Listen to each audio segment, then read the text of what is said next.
Hello everyone, welcome to study with Gyan Prakash. तो दोस्तों, जून 2024 में यूजीसी नेट की जो परीक्षा होगी उसमें कई सारे बड़े बदलाव आप लोगों को देखने को मिलेंगे। अभी तक की जो परीक्षा होती थी वो दो कैटेगरीज में होती थी, जीआरएफ प्लस असिस्टेंट प्रोफेसर।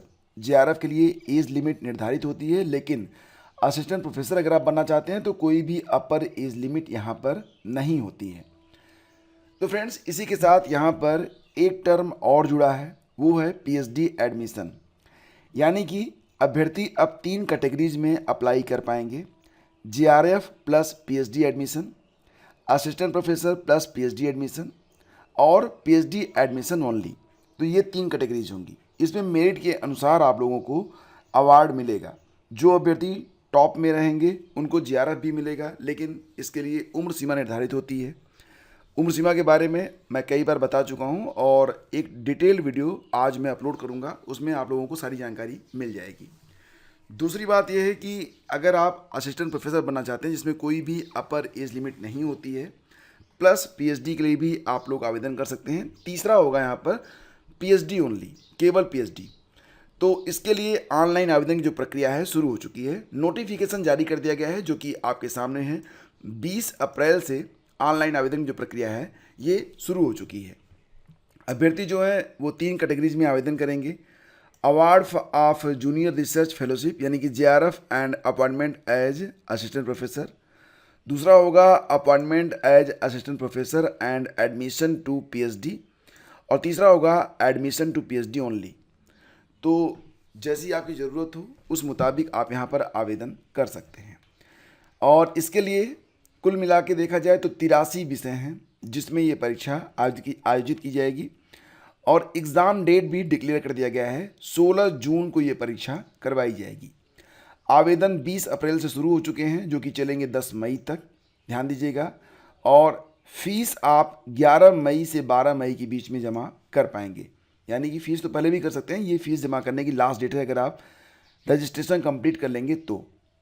और करेक्शन अगर गलती हो जाती है तो 13 मई से लेकर 15 मई तक अभ्यर्थी जो है इसमें करेक्शन भी कर पाएंगे। और रही बात फीस की, तो जनरल और अनरिजर्व कैटेगरी के जो अभ्यर्थी हैं उनको 1150 रुपये की फ़ीस देनी है। ईडब्ल्यूएस ओबीसी एनसीएल की फ़ीस 600 रुपये होगी। एससी एसटी पीडब्ल्यूडी और थर्ड जेंडर की फ़ीस जो है मात्र 325 रुपये होगी। आवेदन कहाँ पर करना है तो ugcnet.nta.ac.in पर आप आवेदन कर सकते हैं, या सिंपली आप जा सकते हैं nta.ac.in पर। अधिक जानकारी आपको मिल जाएगी हमारी ही वेबसाइट जो है studyvidgyanprakash.com पर भी, तो आप चाहें तो विजिट कर सकते हैं।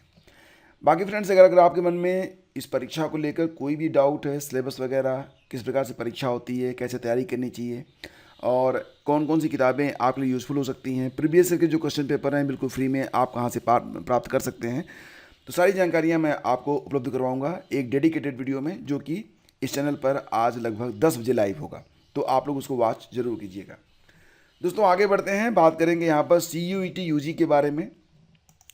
तो CUET UG के बारे में यहाँ पर आप M जगदीश कुमार का ये एक्स पर ट्वीट देख सकते हैं। अब देखो, पहले इसे ट्वीट कहा जाता था, अब एक्स पोस्ट कहेंगे इसे, क्योंकि ट्विटर का नाम बदल चुका है।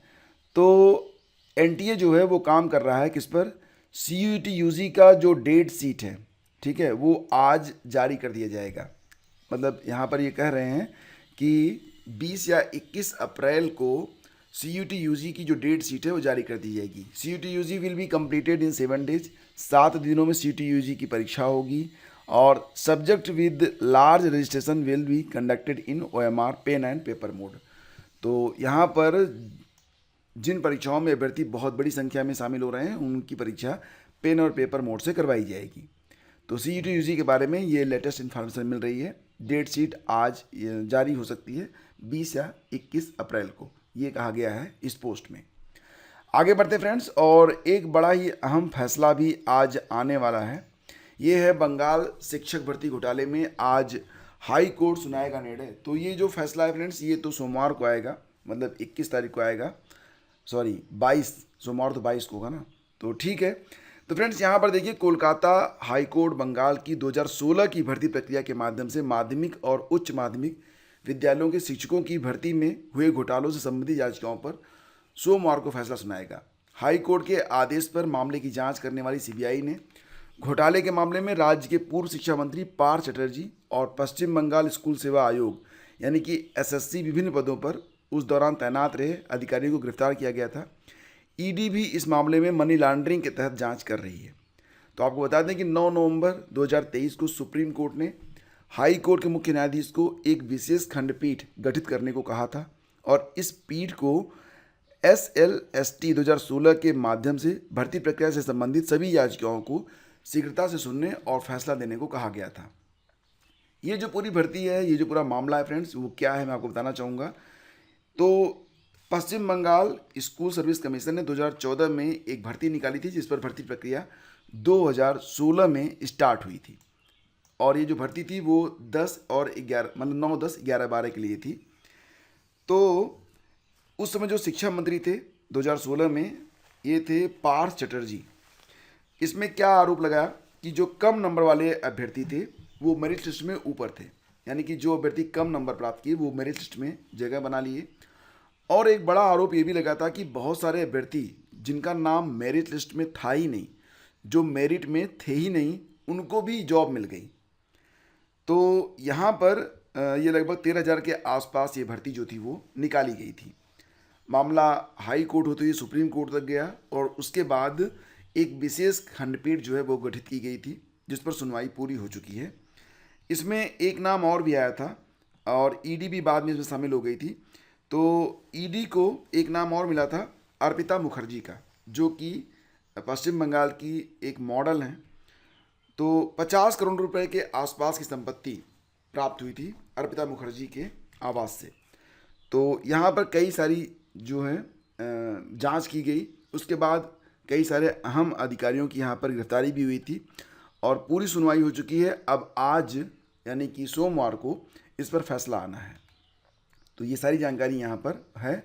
और अब देखो यहाँ पर सुप्रीम कोर्ट के निर्देश के बाद हाई कोर्ट के मुख्य न्यायाधीश द्वारा गठित विशेष खंडपीठ ने 9, 10, 11 और 12 के लिए शिक्षण पदों के लिए उम्मीदवारों के चयन और राज्य स्तरीय चयन परीक्षा 2016 के माध्यम से समूह C और D कर्मचारियों के चयन के बारे में कई याचिकाओं पर अपीलों को ध्यान से सुना और फिलहाल सुनवाई जो थी वो 20 मार्च को पूरी हो गई थी। खंडपीठ ने फैसला सुरक्षित रख लिया था और अब इस पर जो डिसीजन है वो आने वाला है।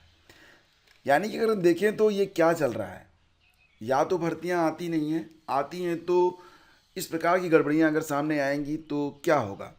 जो देश प्रदेश के नीति नियंता हैं वो क्या कर रहे हैं, एक बहुत ही अहम और बहुत ही गंभीर सवाल यहाँ पर उठता है।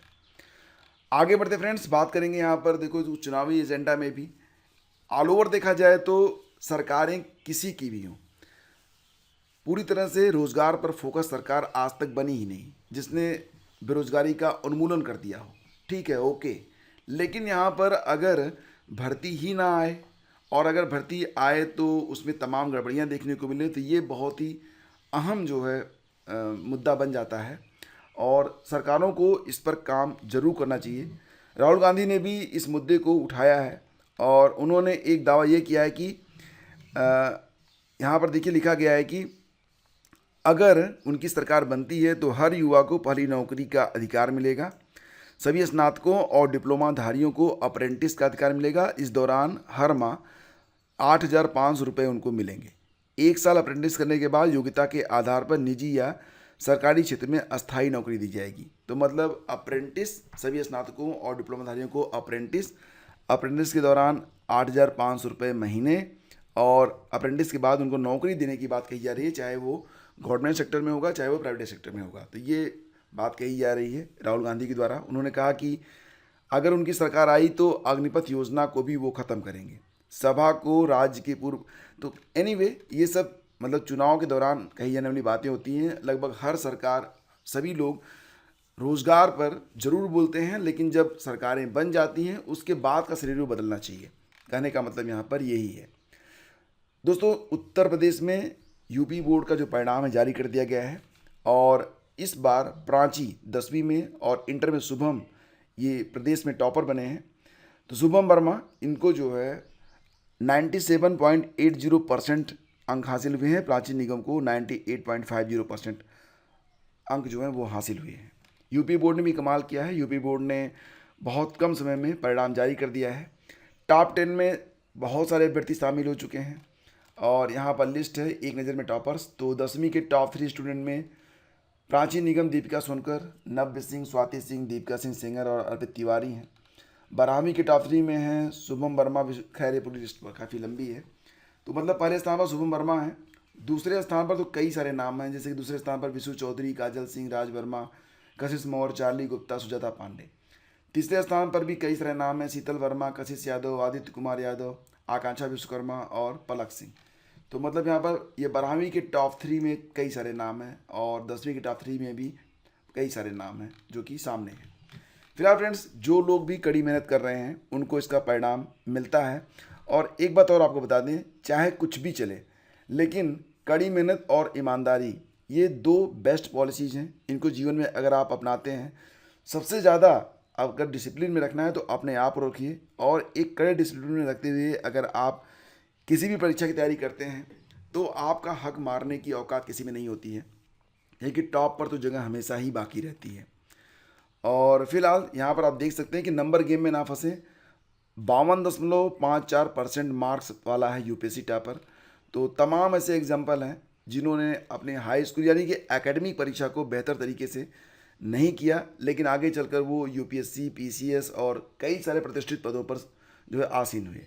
तो कहने का मतलब ये है कि जब से जागो तभी सवेरा, और मतलब जब आप ये शुरू कर देंगे ये नियम कि अब हमको कुछ प्राप्त करना है और कड़ी मेहनत से आप डरेंगे नहीं, अपने आप को अगर आहुति बनाकर इस परीक्षा या जो भी लक्ष्य आपका है उसके यज्ञ में अगर अपने आप को झोंक देंगे तो फिर सफलता तो मिलनी बिल्कुल तय है। यूपी बोर्ड में स्क्रूटनी के लिए 14 मई तक ऑनलाइन आवेदन कर सकते हैं, और इसके लिए जो अभ्यर्थी हैं वो upmsp.edu.in पर ऑनलाइन आवेदन कर सकेंगे। आवेदन 14 मई तक स्वीकार किए जाएंगे। स्क्रूटनी के लिए अभ्यर्थियों को 500 रुपये प्रति प्रश्न पत्र की दर से ये, और जो भी प्रैक्टिकल वगैरह है उसके लिए अलग अलग देना होगा। तो पूरी जानकारी यहाँ पर है कि अभ्यर्थी जो हैं अगर स्क्रूटनी करवाना चाहते हैं तो 14 मई तक करवा सकते हैं। तो फिलहाल फ्रेंड्स, ये थी आज की न्यूज अपडेट। तो दोस्तों, वीडियो अब यहीं पर समाप्त हो रहा है। अब आप लोगों से एक पर्सनल बात करना चाहूँगा, ये आपके लिए भी पर्सनल है, मेरे लिए भी है। स्टडी विद ज्ञान प्रकाश हर महीने करंट अफेयर की मासिक पीडीएफ जारी करता है, और इस पीडीएफ में जो स्टडी मटेरियल आपको मिलते हैं वो बहुत ही स्टैंडर्ड क्वालिटी के होते हैं। इसमें चीज़ों को बिल्कुल टू द पॉइंट, एकदम फैक्ट के मुताबिक रखा जाता है। इसको पढ़ने के बाद आपकी स्टैटिक जीके, करंट अफेयर दोनों की तैयारी बहुत ही बेहतर तरीके से हो जाती है।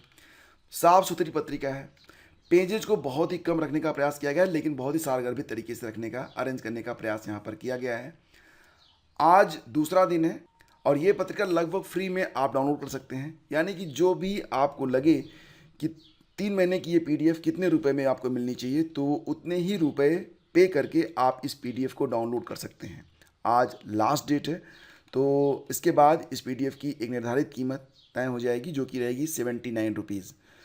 तो 79 रुपीज़ अगर आप पे करना चाहें तो कल भी आ सकते हैं, लेकिन आज ये पीडीएफ आप जितने रुपए में चाहें आप डाउनलोड कर सकते हैं, डिपेंड ऑन यू।